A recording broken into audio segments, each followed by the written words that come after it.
Are you ready? Agility from the champion. Oh, deep six. That could be it. Delivers this deep six.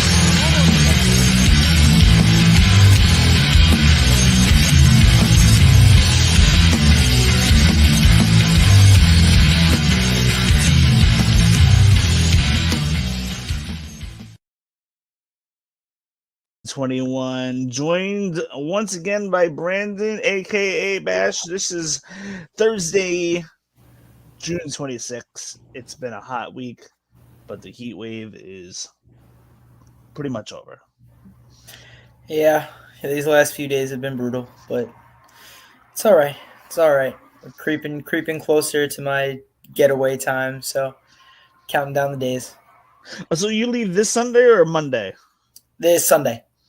Oh, okay. So that's awesome. So yeah, you're leaving in about 3 days from now. So that's great. Yeah. While you're on vacation, I will be busy working that day actually, so I can get a couple of extra days off around 4th of July weekend. I'll be working that Sunday, Monday, and then Tuesday's moving day. I'm moving to more towards the middle of the island, and it'd be a lot more convenient. And so I'll be busy with that. But then that just rolls right into 4 days off for 4th of July weekend. So I'm very excited. Very nice. But you know what I'm very excited about? You tell me. That 2 days from now is Night of Champions. Day of Champions. Yes, Day of Champions. Afternoon of Champions, as I've now seen. But Afternoon of Champions, the Noon of Champions coming this Saturday, 1 o'clock. Oh man. I don't know if you know, but the next Royal Rumble, I believe, is in Saudi Arabia. That's going to be a 12 o'clock, 1 o'clock start. Oh gosh, I know. Royal Rumble in the day.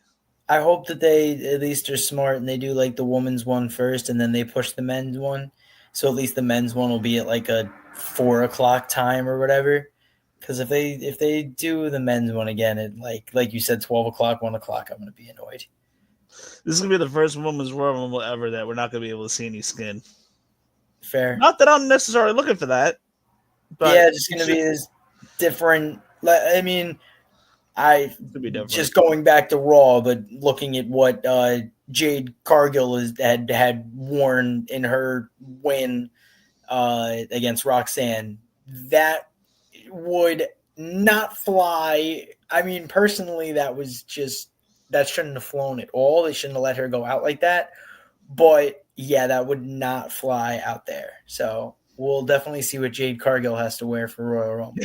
Jade's not my cup of tea either. I there's just something about like a woman that's ripped with muscles. I'm just not into that. It's intimidating. I favor like, you take care of yourself. You're not obese. You're not fat. You go to the gym. You work out. You're fit. But like to be like Jade Cargill fit, not my type. The Alexa Blisses and the Livs and even a Rhea and a Naomi, the ones that can move around the ring, but are, like you said, have a little build. Yeah, look like a woman. Right? Yeah, they look like a woman. Exactly.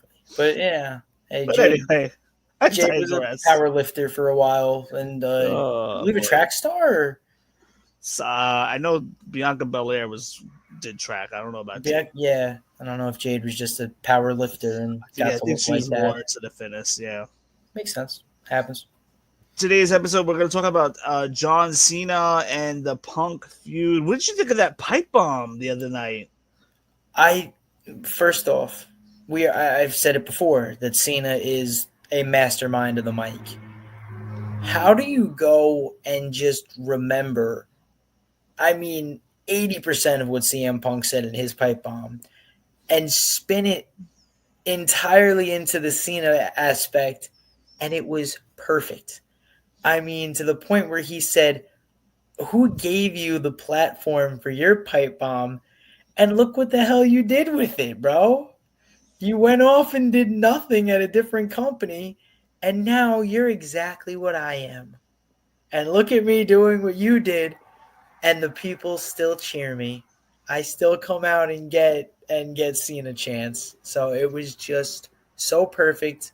I don't understand how Cena can be seen as a heel because I'm turned.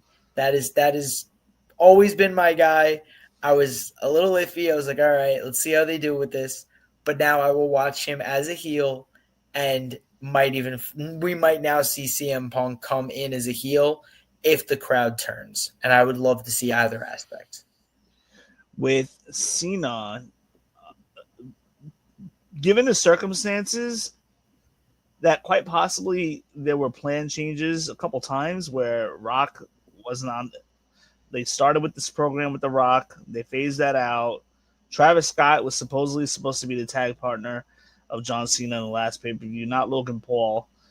And there were just a lot of plan changes, but I feel like given despite all that, Cena's had a pretty fun run with this title. This is honestly my favorite John Cena run for a few different reasons. One, because he's heel with the champ, being the champ, so that hasn't happened. The only time that's happened, like when he was U.S. title, but he was a different type of heel back then, and his heel work was so good that it got him over to become a face, the big face of the company. But this is a different type of heel run that Cena's having while he's in his last title run, while we're trying to figure out who's going to beat John Cena, and or if Cena is going to ride off in the sunset, taking the belt with him. There's a lot of different question marks that revolve around this John Cena run that not many people are really talking about.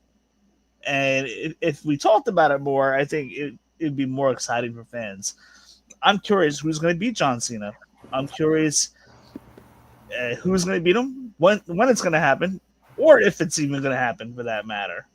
So it builds. There's a lot of intrigue with this John Cena title run, and now that we see this, basically, Punk promo, John Cena did this carbon copy of a promo Friday, and it was so great. And he dropped Matt Cardona's name, Nick Nemett's name, and that like stunned the crowd because it was a throwback to when CM Punk dropped Colt Cabana's name, saying hi to him. So Cena totally broke the fourth wall. I loved every bit of it, and USA allowed some cuss words slipped through on air that were not blurred out, and that's very, very unlike USA to do that, which I thought was very interesting. But there was a lot going on with that promo. But here we are, Cena versus Punk, coming up just 2 days from now at the Day of Champions. And I want to know your thoughts about the match itself and who's going to come out victor here. It's time.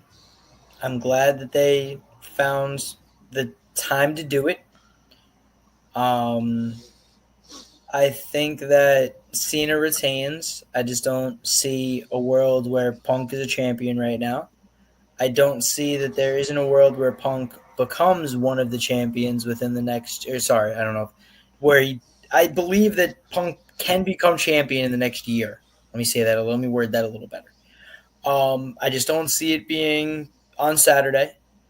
But I think that, like I said, the timing is correct.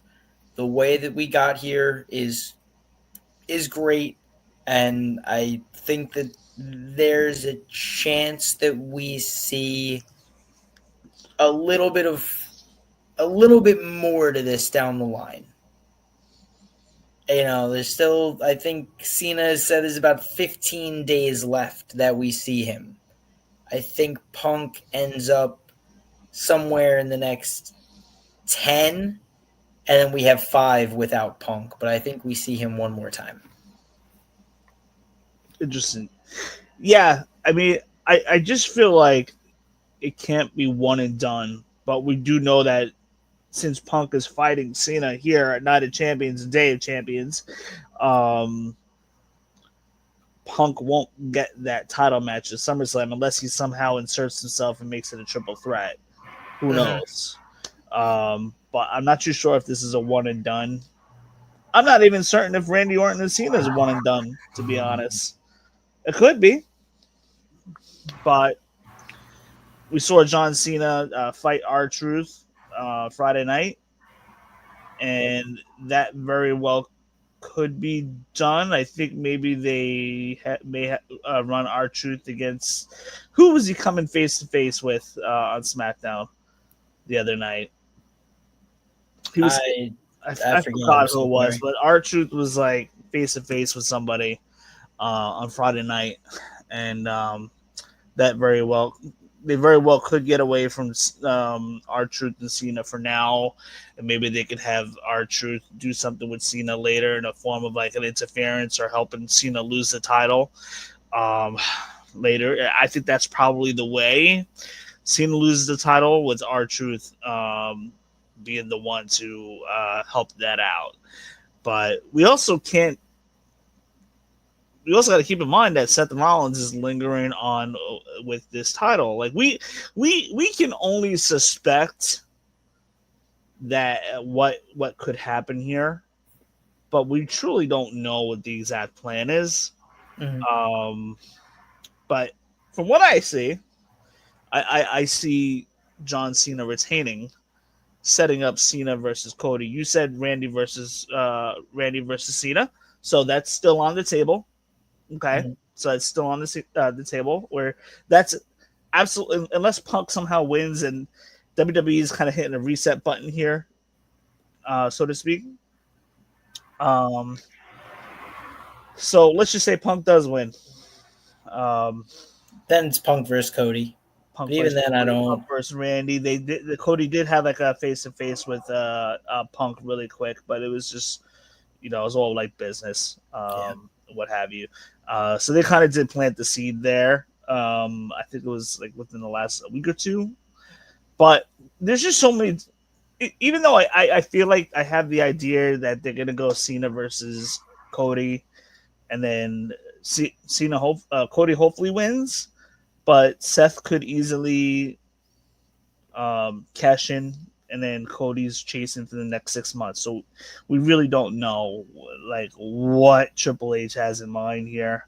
We can Mhm. only suspect, because we talked about so many scenarios, but I promise you, if you guys have been watching the show, all throughout this week, one of these scenarios is going to happen. I just don't know which. Cena could hold it till December and lose it that night. Maybe do a cash in, or Cena could lose it at SummerSlam. But what really kind of throwing me off here is Seth Rollins with that briefcase. I don't know what they're gonna do with that yet and when they're gonna do it. So that's really kind of like throwing me off here. Yeah. It's like the King of the Ring and setting up for SummerSlam. That's kind of easy to, you know, plan, at least up until SummerSlam. But afterwards, I have no clue which direction they're gonna go in yet. But I feel like Cody's going to be the guy to beat Cena. But then as soon as Cody gets that win, I have a feeling that's when the cash in is going to happen. But that's just what I think. But then they could go Randy Cena and just do something different. Um, and what are your thoughts about that? Now I think, the more that I thought about it, and I do remember, like I said, saying with Randy, the more thinking, and, over the last few at least episodes here, I'm seeing where it probably does make more sense to go in that Cody direction over Randy. Doesn't really make sense to, I don't want to say put Randy over now, but like I said, I mean, it's tough to waver because, like you said, Cody's still the face of the company, so why not put the King of the Ring on him? But hmm, I don't know. I don't know. There's a lot that can, like you said, there's just so much that can happen because there's so many guys that aren't really the face of the WWE right now, but they can have one match, one face off, and have an instant classic brewing. So that's where it's tough to, like you said, be like, oh, this is exactly what they should do, this, and this, and this is the exact way that they're going. It's almost impossible. Yeah, and not to mention, like, we don't know like the plans that they have for Cena as far as the matchups that Cena wants to have. Like, for all we know, they could run back Roman Reigns versus Cena, in September, maybe Clash at the Castle, something around Yeah. there. Can Nexus come back? What's that? Can Nexus come back? Can We have Nexus? we have Wade Barrett is on commentary. David Otunga still has a Oh hand. my gosh! I just saw a Oh, video Heath of Slater. Darren Young said that he would come back and he's shaved. He doesn't have the throw anymore. He looks so different. Wow. Ryback said that he wants to get back into wrestling, but he had like too many surgeries, so he would definitely back the idea of it. I think the other one's wrestling. I think one of them is wrestling. No, that was a different person. I was going to say wrestling as a trans, but I believe that was someone else. Heath Slater, Titus O'Neil. Heath Slater. Yeah, Heath Slater's still around. He has kids. We know that. Yeah, and Titus O'Neil is still worldwide and still does a bunch in WWE, but he's the like ambassador or whatever. Oh, so that would make sense now that they're traveling all across Asia and Europe and everything. Hold on, was Titus O'Neil Nexus? Or no, I don't think no, he got Taryn Young. Tarver. I think there was a guy named Tarver in there. Yes, that was another guy that had the mouth thing, but never really. Yeah. His last name was Tarver. I don't remember Tucker Tarver. I don't know. He didn't last long. He didn't last long. That'd be pretty funny. I'll never forget when Nexus messed up John Cena. They ripped up that ringside, and Daniel Bryan, they choked out the ring announcer. Daniel Bryan choked out the ring announcer. Mm-hmm. Oh my gosh, that was a mess, and I loved every bit of it. Insane. Not to mention, like, we had the possibility that they might want to run back Roman Reigns, Drew McIntyre. They may want to get Drew McIntyre that Cena match. All this between now and Survivor Series. So it's going to be interesting to see what they really do here. I don't know. Like I said earlier, I don't know if this is a one and done, because you got to keep in mind, according to Cena's gimmick or his contract, he has a limited amount of dates left. So we're at like around 15, 16 dates left. So you like Wolf of Wall Street, the movie? What happened? You like the movie Wolf of Wall Street? I have not seen it. That's Leonardo DiCaprio, if I'm not mistaken. Yes. Okay. Amazing movie. You might have seen the meme part of it where he was supposed to like leave the company and everything because he was doing some, shady stuff. And then he just goes, I'm not leaving and everything. So imagine Cena pulls that January 1st. Just goes, I'm not leaving. I'm having too much fun. And just wrestles, like, stays around. That's funny. I mean, anything can happen in the WWE, or there's an old line. Anything can happen in the WWF. That was like the slogan back in the day. But seriously, that still stands to today. Anything can happen. Cena can change his mind if he wants. I don't think he will. I think this is seriously his last run, and he's just kind of making the best of it at this point. I think Cena comes out the winner here. I just don't know if this is going to be a one and done thing. Definitely worth keeping an eye on is Seth Rollins.